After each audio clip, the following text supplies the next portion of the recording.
Bienvenue sur le podcast Infrastructure et développement. Je suis Mamoudou Bokoum, votre hôte dans ce podcast dédié aux enjeux de développement des infrastructures en Afrique. Ce 5e épisode constitue la deuxième et dernière partie de notre entretien avec Clara Kaiser-Bril sur les enjeux de développement de l'électricité en Afrique. Dans la première partie de l'entretien, publié il y a 2 semaines environ, nous avons apporté des réponses aux questions clés suivantes. Quels sont les défis majeurs pour le secteur de l'électricité en Afrique? Et quelles sont les potentielles solutions pour relever ces défis? Comment est généralement organisé le secteur de l'électricité? Quelles sont les principales fonctions qu'on y retrouve? Peut-on réellement parler de bonnes pratiques quand il s'agit d'organiser le secteur de l'électricité? Quel est le potentiel de participation du secteur privé dans la chaîne de valeur du secteur de l'électricité et quels sont les enjeux liés à cette participation? Si vous n'avez pas encore écouté la première partie, je vous invite à le faire pour avoir une idée des enjeux majeurs du secteur de l'électricité, notamment pour le cadre organisationnel. Dans la dernière partie de cet entretien, nous apportons des réponses aux questions clés suivantes. Quels sont quelques exemples de réformes réussies du secteur de l'électricité dans le continent? Quels sont les changements majeurs qui ont été apportés? Quels sont les enjeux climatiques pour le secteur de l'électricité en Afrique? Et quelles pourraient être les opportunités de solutions pour faire face à ces enjeux? Quelles sont les chances de l'Afrique d'atteindre l'objectif de développement durable numéro 7, notamment en termes d'accès universel? Clara Kaiser-Bril, qui nous accompagne toujours dans cette deuxième partie, est la directrice de l'unité Power, unité électricité au sein de CPCS. Elle est ingénieure en génie électrique avec une vingtaine d'années d'expérience dans plusieurs continents, notamment l'Afrique, l'Europe et l'Asie. Son expertise couvre l'ensemble du cycle de vie des projets dans le secteur, y compris les réformes pour l'organisation du secteur, les études de préfaisabilité et de faisabilité, ainsi que l'évaluation de projets. En tant que chef de mission ou chef d'équipe, elle a dirigé avec succès des équipes internationales comptant jusqu'à 30 personnes et géré des contrats d'une valeur de 20 millions de dollars. Bonjour Clara. Bonjour Mamoudou. Merci beaucoup Clara pour la première partie qui nous a donné une idée de comment est généralement organisé le secteur de l'électricité et les enjeux majeurs pour ce secteur en Afrique. J'aimerais commencer cette deuxième partie par les réformes dans le continent. Je sais que vous avez accompagné plusieurs pays en Afrique dans ces réformes pour le secteur de l'électricité. Pourriez-vous partager avec nous quelques exemples? Et quels sont les changements majeurs qui ont été apportés dans ces réformes? Alors ça, c'est encore une fois une vaste question. Comme on l'évoquait tout à l'heure, pendant assez longtemps, le modèle, qu'on retrouvait un peu partout, c'était, une société publique verticalement intégrée qui faisait tout, production, transport, distribution, puis qui était le seul acteur. La plupart des pays africains, depuis une vingtaine d'années à peu près, ont ouvert, le secteur de l'électricité en commençant par le segment de la production pour permettre à des acteurs privés, de rentrer et donc ça, une des premières étapes qu'à peu près tous les pays africains ont franchies, à quelques exceptions près, ça a été d'offrir légalement le droit à des acteurs privés de produire de l'électricité et puis, de mettre en place le cadre réglementaire qui convient. Parce que comme on le disait tout à l'heure, dès qu'il y a du secteur privé, ben, il faut très bien encadrer leur activité et ça passe par, la mise en place d'un régulateur, puis la mise en place de règlements qui précisent dans le détail qu'est-ce qu'on a le droit de faire et de pas faire. Donc la plupart des pays africains se sont engagés, là-dedans et puis commencent à pousser la réflexion plus loin. On a un bon exemple à CPCS qui est avec l'Afrique du Sud. C'est pas moi directement, mais c'est plusieurs de mes collègues qui sont impliqués dans des mandats en Afrique du Sud pour réfléchir avec les différentes parties prenantes aux prochaines étapes de la réforme. Parce que l'Afrique du Sud, c'est un pays dont le secteur s'est très fortement développé grâce à un acteur d'État puissant, Eskom, qui est encore aujourd'hui, une société publique verticalement intégrée, donc qui fait production, transport, distribution. Mais, c'est aussi une société qui a des gros problèmes, aujourd'hui pour différentes raisons. Il y a eu des problèmes de gouvernance liés même à de la corruption, au plus haut niveau de l'État. Il y a des problèmes aussi, ce que certains appellent, la utility death spiral, la spirale de la mort, de la société d'électricité où en fait le niveau de prestation d'Eskom baisse, Donc certains de ses clients s'en détournent et se mettent à produire leur électricité tout seuls. Du coup, il y a moins de revenus, du coup, il y a moins de capacité à investir et on se retrouve dans un cercle vicieux. Donc aujourd'hui, en Afrique du Sud, le gouvernement cherche à réformer ce secteur et puis la question c'est, dans quelle direction on va? Est-ce qu'il faut, découper Eskom en plusieurs sociétés plus petites, donc une ou plusieurs chargées de la production, une qui est chargée du transport, une ou plusieurs qui font de la distribution. Ça s'appelle la déverticalisation, c'est ce qui a été fait, dans plusieurs pays, dans la plupart des pays européens, puis dans plusieurs pays, africains aussi. Donc est-ce que c'est ça la bonne solution? Est-ce qu'il faut, instaurer un marché de gros compétitif? C'est-à-dire que chaque producteur d'électricité vendrait sa production, non pas avec des contrats de long terme avec un prix garanti, mais heure par heure, à un prix qui varie en fonction de la demande, à chaque heure. Et pour répondre à ces différentes questions, moi, mes collègues, de l'unité, Power de CPCS examinent les différents enjeux techniques, économiques, financiers, juridiques pour essayer d'accompagner le gouvernement dans sa réflexion et trouver, quelle devrait être la prochaine étape de la réforme du secteur. L'Afrique du Sud étant un pays développé, j'aimerais bien effectivement, si vous avez des exemples, par exemple, de certains peut-être pays, on va dire, pour lesquels vous avez accompagné. Hein. Je sais qu'il y avait le Sénégal, il y avait Somalie, il y avait Burkina Faso. Est-ce que vous avez d'autres exemples, effectivement, que vous pourriez bien partager? On pourrait parler de la Somalie, qui est, un exemple très intéressant, qui est vraiment à l'autre bout, du spectre par rapport à l'Afrique du Sud. La Somalie, c'est un pays, qui a connu, des conflits très graves, qui est toujours dans une situation un peu d'instabilité. Et alors là, le secteur de l'électricité, il s'est construit un peu, de lui-même, mené par l'initiative privée. En fait, on a des acteurs privés qui ont, développé des petits réseaux. Donc un groupe diesel qui produit de l'électricité, puis on développe un réseau de distribution, autour. Et puis il y a plusieurs de ces acteurs privés qui se sont développés comme ça, en dehors de tout cadre. Il n'y a pas en Somalie aujourd'hui de réglementation, que ce soit au niveau des tarifs, que ce soit au niveau des standards techniques. Qu'est-ce qu'on construit et comment. Donc aujourd'hui, il n'y a pas de cadre et avec plusieurs de mes collègues, on accompagne le gouvernement, dans la mise en place progressive d'un cadre, en partant de la loi. Donc il faut qu'il y ait un cadre légal qui, pose les lignes directrices de l'organisation du secteur. Aujourd'hui, ils ont un projet de loi et on intervient avec eux pour améliorer ce projet de loi, pour mieux refléter, les orientations du gouvernement, en termes d'organisation du secteur.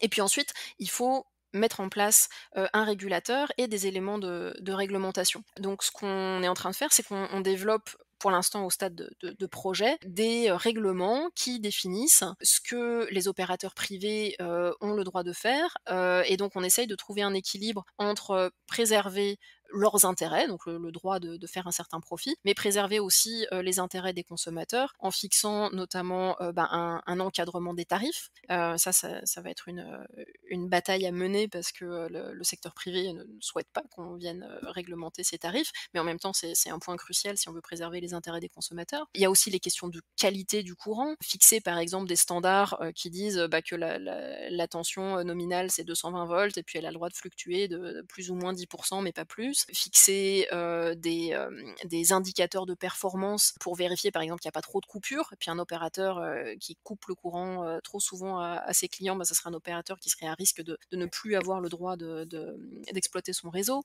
Donc tous ces petits éléments-là de détail, qui viennent encadrer, le fonctionnement, des opérateurs, c'est là-dessus qu'on essaie de travailler, avec le gouvernement de la Somalie, pour passer d'une situation un petit peu Far West, où tout le monde fait ce qu'il veut, à une situation où les choses sont mieux encadrées et où on arrive petit à petit à un équilibre entre préserver les intérêts des opérateurs privés et préserver les intérêts de la population. Ça montre clairement, effectivement, qu'il faut juste de la volonté, mais aussi loin qu'on puisse venir, on peut toujours, effectivement, prendre la décision d'améliorer les choses. Merci, Clara, pour ces deux cas concrets. Avant qu'on finisse cet épisode introductif, on va dire, au secteur de l'électricité, j'aimerais bien toucher un point que je sais très important pour vous et pour CPCS. C'est cet ambitieux projet de décarbonation de l'économie mondiale. En prenant en compte les enjeux climatiques, il est certainement attendu un grand rôle pour le secteur de l'électricité. À votre avis, quels sont les enjeux climatiques pour le secteur de l'électricité en Afrique et quelles pourraient être les opportunités et les solutions pour faire face à ces enjeux? Je commence toutes mes réponses en disant que c'est des questions complexes. Donc celle-là ne fait pas exception. Mais il y a, comme on le disait tout à l'heure, beaucoup de pays africains qui ont des ressources, d'énergie renouvelable qui ne sont aujourd'hui pas encore exploitées à leur plein potentiel. Donc il y a clairement une belle opportunité de décarboner, l'électricité grâce au solaire, avec un très beau potentiel dans les pays du Sahel. Grâce à l'hydroélectricité, voilà. Hydroélectricité, est-ce que c'est une énergie pleinement renouvelable? Est-ce que c'est une énergie qui est bénéfique pour le climat ou pas? Il peut y avoir des petits débats, mais il y a ce gros potentiel, hydroélectrique à développer, en Afrique équatoriale. Les autres ressources, renouvelables comme la géothermie, l'éolien, il peut y avoir des choses à faire aussi, avec la biomasse, la valorisation des déchets agricoles, la valorisation des déchets domestiques. Donc il y a vraiment un énorme potentiel d'énergie décarbonée, renouvelable, qui, permettrait de verdir, le mix électrique, de l'Afrique. Parce qu'aujourd'hui, il y a encore beaucoup de pays africains, dont le mix électrique, est très dépendant des énergies fossiles. Le charbon, par exemple, en Afrique du Sud, qui doit représenter, plus de 50 ou peut-être même 70 de la production, d'électricité. Dans certains pays, d'Afrique de l'Ouest, c'est beaucoup de fioul, un petit peu de charbon qui est utilisé. Donc il y a vraiment cette belle opportunité de décarboner le mix électrique.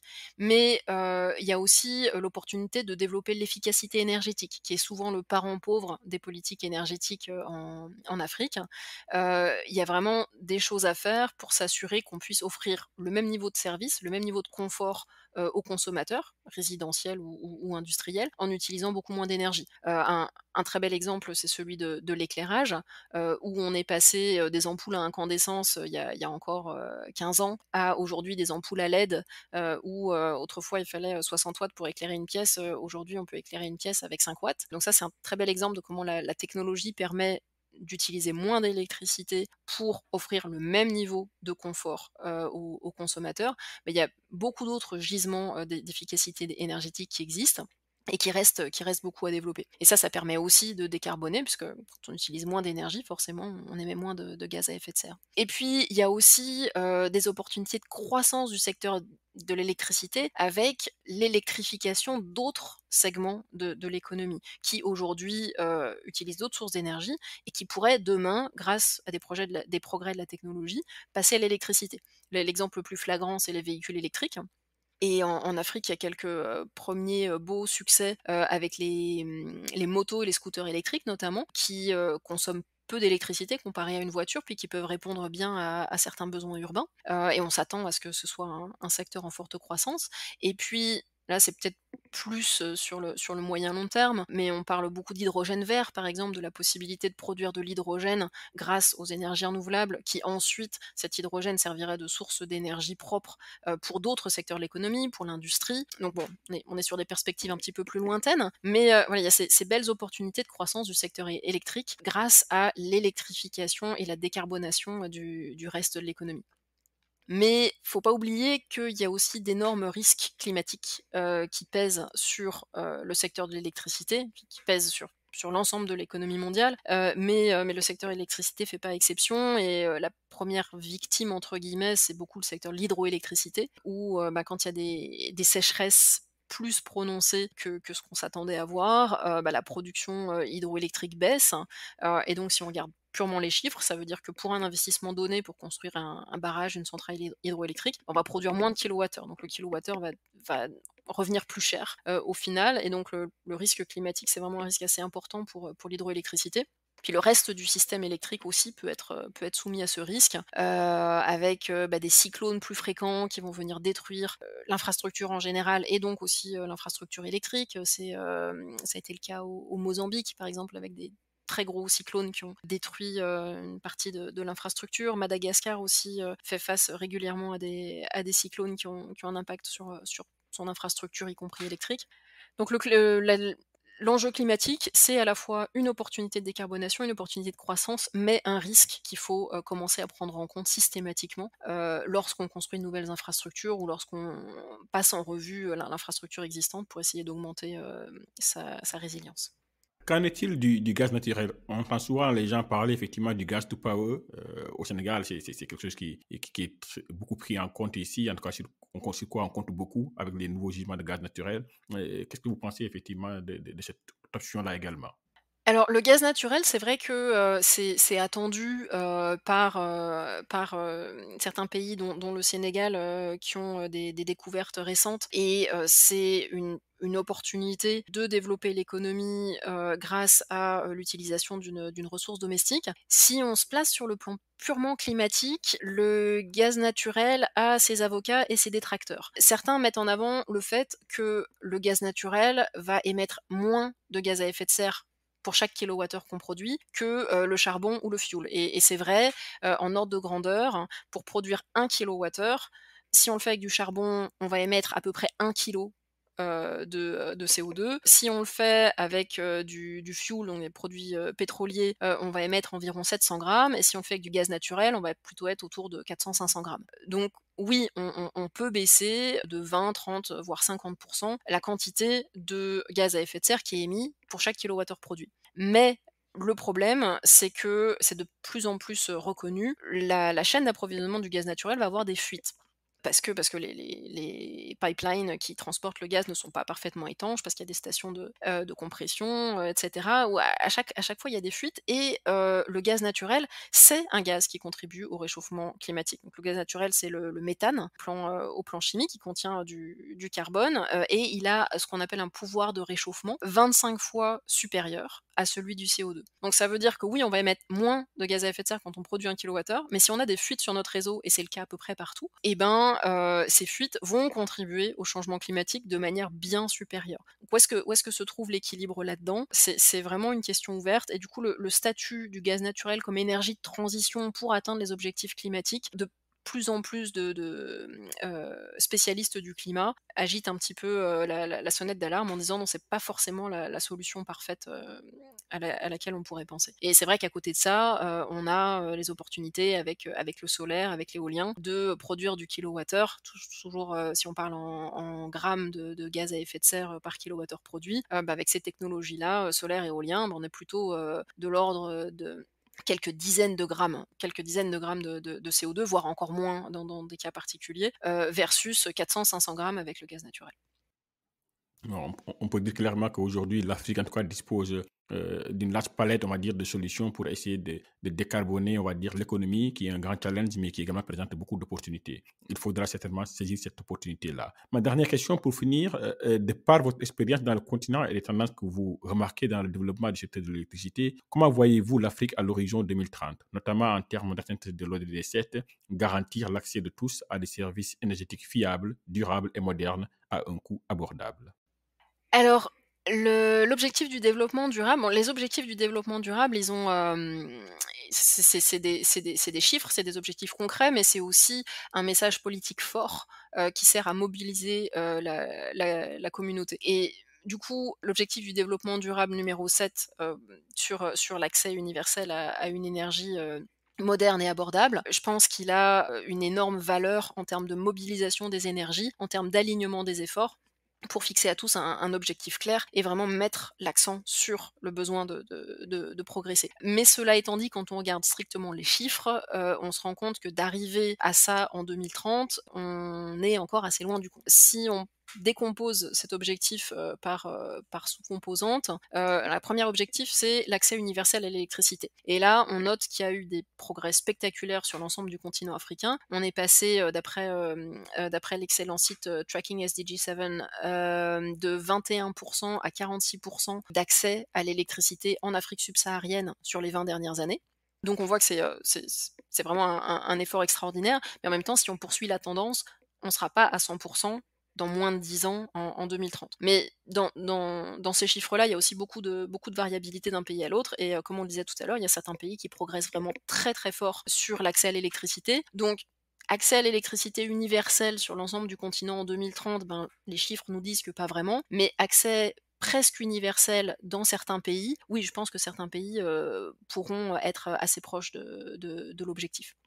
Donc ça, c'est pour l'électricité, mais dans, l'objectif du développement durable, il y a aussi, l'accès aux technologies de cuisson propre. Donc là, c'est tous les enjeux qui sont liés à l'utilisation du bois de chauffe pour, faire la cuisine. Donc cette utilisation traditionnelle, du bois, elle a 2 problèmes majeurs. Le premier, c'est la déforestation. Lorsque la population grandit, bah, les forêts, avoisinantes ne sont en général plus suffisantes pour fournir assez de bois de manière durable. Donc on a un enjeu de déforestation qui derrière peut avoir des conséquences, en cascade assez catastrophiques. Et puis il y a l'enjeu de santé parce que, un feu de bois, ça émet de la fumée. La fumée, affecte, la santé, respiratoire, surtout des femmes et des enfants qui se trouvent à proximité. Donc l'accès aux technologies de cuisson propre, c'est vraiment un enjeu du développement durable sur lequel il y a beaucoup, beaucoup moins de progrès sur le continent africain. Pas que en Afrique d'ailleurs, hein, c'est, dans pas mal de pays en développement à travers le monde, c'est un enjeu sur lequel il est plus difficile de travailler. Pourquoi? Parce que c'est beaucoup plus une multiplicité d'acteurs très, très divers, très dispersés. Souvent aussi, il y a des changements d'habitude à essayer de faire passer. Passer d'un mode de cuisson traditionnel que, les populations ont utilisé depuis, des dizaines, des centaines d'années, qui peut avoir aussi une charge, culturelle forte. C'est la façon de cuisiner, c'est un élément important de la culture. Donc passer de ça à une autre façon de cuisiner, ça peut être difficile. Il y a aussi des enjeux de coût. On parle de populations très pauvres, à qui on voudrait apporter des solutions, qui peuvent être trop chères par rapport à leurs moyens. Donc voilà, sur la composante accès à la cuisson propre, l'accès universel en 2030, là, c'est très, très clair en regardant les chiffres, qu'on risque de passer assez loin de la cible. Et puis dans l'objectif du développement durable, il y a 2 dernières composantes. Il y a l'efficacité énergétique et il y a les renouvelables. Alors sur les renouvelables, c'est indéniable. Partout sur le continent africain, on voit un très fort essor, surtout du solaire, dans une moindre mesure, d'autres technologies comme l'éolien, la géothermie. La grosse question, c'est est-ce que ça va suffire? Parce que la demande en électricité, elle croît extrêmement vite en Afrique et du coup, il faut construire de nouvelles capacités tout le temps. Et donc l'objectif, de développement durable qui est d'avoir une proportion significative de renouvelables dans le mix énergétique, et ben, ça nécessiterait qu'on développe les renouvelables au même rythme, voire plus vite que les énergies traditionnelles. Et ça, c'est vrai dans certains pays, mais c'est pas encore vrai partout. Puis sur le dernier point qui est l'efficacité énergétique, là, comme je disais tout à l'heure, c'est un point qui est encore assez peu adressé dans beaucoup de pays. C'est un sujet qui est difficile partout, pas seulement en Afrique, hein, en Europe, il y a beaucoup de progrès sur l'efficacité énergétique, mais grâce à une très, très forte action gouvernementale. En Amérique du Nord, l'efficacité énergétique, c'est souvent vraiment très, très peu traité. On a des consommations d'énergie, par personne qui sont extrêmement élevées. Donc l'efficacité énergétique, c'est vraiment une problématique qui est compliquée parce que là aussi, il faut que les consommateurs changent leurs habitudes. Et c'est difficile de changer les habitudes, de changer les manières de faire, aussi d'investir dans l'efficacité énergétique parce que les retours sur investissement, ils sont souvent intangibles. Donc voilà, c'est un sujet parmi les éléments qui composent l'objectif du développement durable pour 2030 sur lequel on voit moins de progrès. Donc en résumé, accès à l'électricité, forte progression, renouvelable, forte progression, cuisson propre et efficacité énergétique, des progressions moins fortes d'ici à 2030. Ok, en gros, on entend bien effectivement que d'ici à 2030, il y aura beaucoup de progrès certainement et en même temps, il faut qu'on veut dire qu'on vient très loin, mais certainement, ça va être très difficile d'atteindre les objectifs qui sont visés, qui sont aussi très ambitieux, il faut le dire. Merci encore Clara d'avoir bien voulu répondre à cette invitation qui donne le ton pour le secteur de l'électricité dans ce podcast. Ça nous permettra de lancer une série d'épisodes plus pratiques pour aller dans les détails des projets et des réformes avec d'autres invités. Donc, vous avez certainement un dernier message pour finir?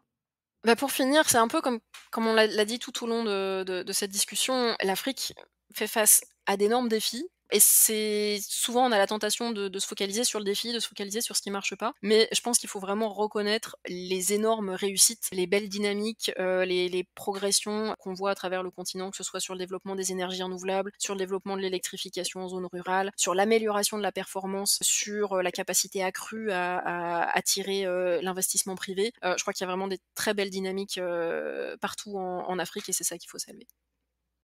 Merci beaucoup, Clara. Je me fais écho de ce que tu viens de dire. L'Afrique vient de loin et fait face à des défis majeurs. La société africaine est aujourd'hui très consciente qu'il faut aller très vite pour rattraper son retard et soutenir ses ambitions de développement durable. De très belles choses ont été réalisées dans le continent. Il faudra célébrer nos succès et se battre pour en célébrer davantage. Nous sommes tous optimistes et c'est cela qui constitue notre principale énergie. Chères auditrices, chers auditeurs, je vous dis à très bientôt pour un nouveau épisode. Le développement de l'Afrique passera inévitablement par le développement d'infrastructures qui favorisent une croissance économique durable et inclusive, une économie du bien-être. Ceci fait du développement des infrastructures une affaire pour tous, une affaire de tous. Merci beaucoup d'avoir écouté cet épisode du podcast Infrastructure et Développement. Ceci est un cadre d'échange pour vous. Partagez-le autour de vous et n'hésitez pas à nous laisser des commentaires pour nous faire part de votre appréciation et de vos suggestions d'amélioration. À très bientôt pour un autre épisode.